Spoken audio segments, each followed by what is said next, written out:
បាទសូមជម្រាបសួរបងប្អូនអរគ្នាស្វាគមន៍ការវិលត្រឡប់ជាថ្មីមកកាន់ Channel សម្ផស្ស Techno សម្រាប់វីដេអូមួយនេះដោយសារតែខ្ញុំឃើញមួយរយៈនេះគឺ Facebook មានការចែកម្លែកច្រើនទាក់ទងជាមួយនឹងការអាប់ដេតរបស់ Facebook គឺក្នុងឆ្នាំ2025នេះតាមរយៈការធ្វើ Page គឺយើងលែងបដោតទៅលើ admin ក្រៅប្រទេសឬក៏បងប្អូនលែងពិបាកក្នុងការប្រើប្រាស់ VPN ដើម្បីផ្លាស់ប្ដូរទីតាំងទៀតហើយដោយសារតែឥឡូវនេះនៅស្រុកខ្មែរក៏យើងអាចធ្វើការគ្រប់គ្រង Page ឬក៏យើងអាចធ្វើជា admin គ្រប់គ្រង page របស់យើងនៅពេលដែលបងប្អូនគ្រប់គ្រងការគឺបងប្អូនអាចស្នើរកលុយបានណាយើងអត់ពិបាកក្នុងការប្រើប្រាស់ VPN ឬក៏ត្រូវការជាមួយនឹង admin ក្រៅប្រទេសទៀតទេណាអញ្ចឹងដោយសារតែខ្ញុំឃើញកត្តានេះហើយក៏ខ្ញុំចង់ចែកម្លែកបងប្អូនអរគ្នាអំពីរបៀបក្នុងការបង្កើត page បែបណាឲ្យបានត្រឹមត្រូវហើយតើយើងអាចបង្កើតបានតទៅទៀតឬអត់ណាអញ្ចឹងវីដេអូមួយនេះខ្ញុំសង្ឃឹមថានឹងបានជាចំណេះដឹងក៏ដូចជាបានជាប្រយោជន៍ទៅដល់បងប្អូនអរគ្នាដែលបងប្អូនកំពុងតែមិនទាន់ចេះបង្កើត page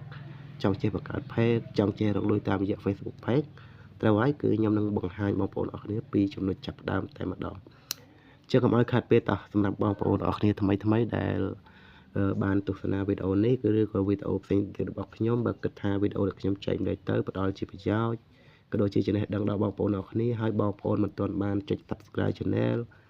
របស់ខ្ញុំសម្ផស្ស Techno ទេបងប្អូនអាចជួយចុច Subscribe ចុចបើករូបកណ្ដឹងដើម្បីនឹងទទួលបានវីដេអូថ្មីដែលខ្ញុំធ្វើការ upload តាមរយៈ Channel មួយនេះ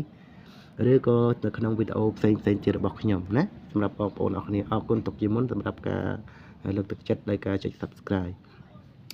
ចឹងកុំឲ្យខាតពេលតោះខ្ញុំទៅប្រាប់បងប្អូនអរគ្នាតែម្ដងអំពីរបៀបក្នុងការបង្កើត page បែបណាឲ្យបានត្រឹមត្រូវតាមស្តង់ដារនៅក្នុងឆ្នាំ2025ដើម្បីបងប្អូនមានឱកាសក្នុងការរកលុយតាមរយៈ Facebook page ណាបាទអញ្ចឹងដើម្បីធ្វើការបង្កើត page បានគឺបងប្អូនត្រូវចូលមកកាន់ Facebook របស់យើងណាចំណុចដំបូងបាទនៅពេលដែលបងប្អូនចូលមកកាន់ Facebook បែបនេះហើយបងប្អូននឹងឃើញរូប profile នៃ account Facebook របស់បងប្អូនអញ្ចឹងបងប្អូនដែលមិនទាន់មាន page គឺយើងចង់បង្កើត page គឺបងប្អូនត្រូវចុចមកទៅនេះណាកន្លែងរូប profile ផ្នែកខាង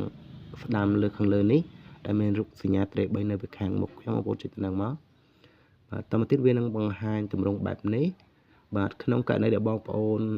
រកកន្លែងបង្កើត page បើសិនជាបងប្អូនឃើញពាក្យថា page ឬក៏ទំព័រនេះដែលមានរូបទុកជាពណ៌លឿងគឺយើងចុចចូលទៅនឹងតែម្ដងតែបើសិនជាក្នុងករណីបងប្អូនអត់ឃើញទេគឺបងប្អូនត្រូវចុចមកអូខេអូមកក្រោមហើយបងប្អូនយកកន្លែងពាក្យថាមើលច្រើនជាងមុនអូខេមើលអូខេពាក្យថាមើលបន្ថែមទៀតឬក៏ see more នេះណាបាទតែបើឃើញហើយគឺបងប្អូនចុចចូលទៅនេះតែម្ដងកន្លែងពាក្យថាទំព័រឬក៏ page នឹងឯងណាចុចចូលទៅនឹងមកបាទវានឹងនាំបងប្អូនមកដល់ទម្រង់បែបនេះអានេះជា page ដែលខ្ញុំធ្លាប់បង្កើតហើយណាបើសិនជាបងប្អូនធ្លាប់បង្កើតទេគឺអត់មានទេណាអត់មានទេអញ្ចឹងដើម្បីធ្វើការបង្កើតនៅ page ថ្មីមួយទៀតគឺបងប្អូនត្រូវចូលកន្លែងពាក្យថាបង្កើតឬក៏ create ណាជាភាសាអង់គ្លេស create នេះបងប្អូនឃើញទេបាទចុចចូលទៅនឹងមកបាទបើសិនជាក្នុងករណីនេះវាដាក់ថាជ្រើសរើសមួយណាល្អបំផុតសម្រាប់អ្នកអញ្ចឹងបងប្អូនដើម្បីបង្កើត page ដែលយើងប្រើប្រាស់ផ្ទាល់ខ្លួនគឺយើងយកនេះណាបាទអញ្ចឹងវានៅចំណុចនឹងស្រាប់បងប្អូនចុចលើពាក្យថា next ឬក៏បន្ទាប់មកណាចុចលើពាក្យថា next ឬក៏បន្ទាប់អូខេអញ្ចឹងដោយសារតែខ្ញុំអូខេតំណេះគឺវាដាក់ថាចាប់ផ្ដើមជាមួយទំព័រឬក៏ page នឹងឯងអញ្ចឹងបងប្អូនធ្វើការកំណត់ឈ្មោះបងប្អូនចង់ប្រើប្រាស់ជាភាសាខ្មែរក៏បានជាភាសាអង់គ្លេសក៏បានអញ្ចឹងខ្ញុំសូមដាក់ឲ្យដូចទៅនឹង channel របស់ខ្ញុំអូខេសម្ផស្ស Techno ណាបងប្អូនដាក់ឈ្មោះអីដាក់ទៅតែនេះគឺជាការដាក់របស់ខ្ញុំបាទចេញដាក់សម្ផស្ស Techno ជាភាសាអង់គ្លេសសំទោសតមកទៀតចុចលើកន្លែងបាទបន្ទាប់ពីបងប្អូនធ្វើការដាក់ឈ្មោះរួចហើយបងប្អូនចុចលើពាក្យថា next ឬក៏បន្ទាប់នេះបាទសំទោសដោយសារសុខភាពរបស់ខ្ញុំអត់ទៅល្អដែរដល់ទៀតបាទអញ្ចឹងបន្ទាប់ពីយើងចុចចូលកន្លែងនេះបន្ទាប់ហើយវានឹងកំណត់ឲ្យបងប្អូនធ្វើការកំណត់នៅ category តើpage បងប្អូននឹងធ្វើផ្ដោតទៅលើអីណាប៉ុន្តែចំណុចនេះគឺបងប្អូនអាចយកសិនក៏បានបងប្អូនផ្លាស់ប្ដូរពេលក្រោយក៏បានណាអូខេបងប្អូនអាចយកអីក៏បានដែរយើងមានច្រើន digital creator អូខេ digital creator អញ្ចឹងទៅទីថានឹងតាក់ទងជាមួយនឹងការធ្វើជាមួយនឹង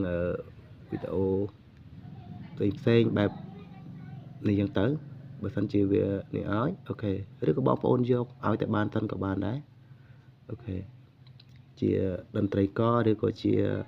សុខភាពឬក៏សម្រស់អីក៏បានដែរណាប៉ុន្តែបងប្អូនអាចផ្លាស់ប្ដូរបាននៅពេលក្រោយអញ្ចឹងខ្ញុំយកយ៉ាងសិនចុះអូខេបងប្អូនអាចធ្វើការរើសយកបាន3បាទប៉ុន្តែខ្ញុំយកតែមួយនឹងទេដល់ទៅបងប្អូនចុចលើពាក្យថាបង្កើត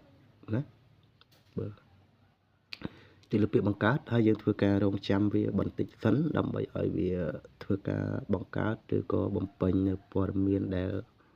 អូខេអញ្ចឹងមានន័យថាយើងអាចធ្វើការបង្កើតបានហើយណាចំណុចទៅនេះគឺ bio ឬក៏ជីវប្រវត្តិគឺយើងអាចធ្វើការសរសេរបំពេញ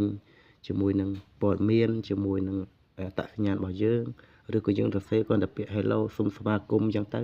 បាទហើយជាមួយនឹងគេហទំព័រជាមួយអីផ្សេងទៀត email លេខទូរស័ព្ទអាហ្នឹងសម្រាប់ការដែលយើងចង់រៀបចំបន្តណាបាទប៉ុន្តែខ្ញុំសូមអត់ទាន់ទេដោយសារតែវីដេអូបង្ហាញខ្ញុំសូមបន្តចុចបន្តទៅមុខទៀតបាទប៉ុន្តែចំពោះ page យើងគឺបានហើយណាបាទតនេះគឺបងប្អូនអាចបំពេញជាមួយនឹង profile picture ជាមួយនឹងរូបភាព cover គឺបងប្អូនអាចធ្វើការដាក់បានប៉ុន្តែខ្ញុំសូមអត់ទាន់ទេហើយសុខភាព page របស់យើងគឺគួរសមណាបើន័យថាយើងអត់ទាន់បំពេញជាមួយនឹងព័ត៌មានបានពេញលេញត្រង់ចំណុចនេះគឺវាតម្រូវឲ្យបងប្អូនធ្វើការ add friend ណាប៉ុន្តែដោយសារតែខ្ញុំអត់ទាន់មានវីដេអូសម្រាប់ friend របស់យើងឬក៏ follow របស់យើងមើលទេយើងបំពេញបន្ថែមទៅមុខសិនទៅយើងទុកវាចោលទៅសិនចុះបាទប៉ុណ្ណេះបងប្អូនចុចទៅពេលថារួចរាល់មកបាទបន្ទាប់ពីយើងចុចរួចរាល់គឺវានឹងធ្វើការ log in ឬក៏ connect ចូលទៅកាន់នៅ page ថ្មីនឹងតែម្ដងណាវា connect ចូលទៅកាន់ page ថ្មីបាទ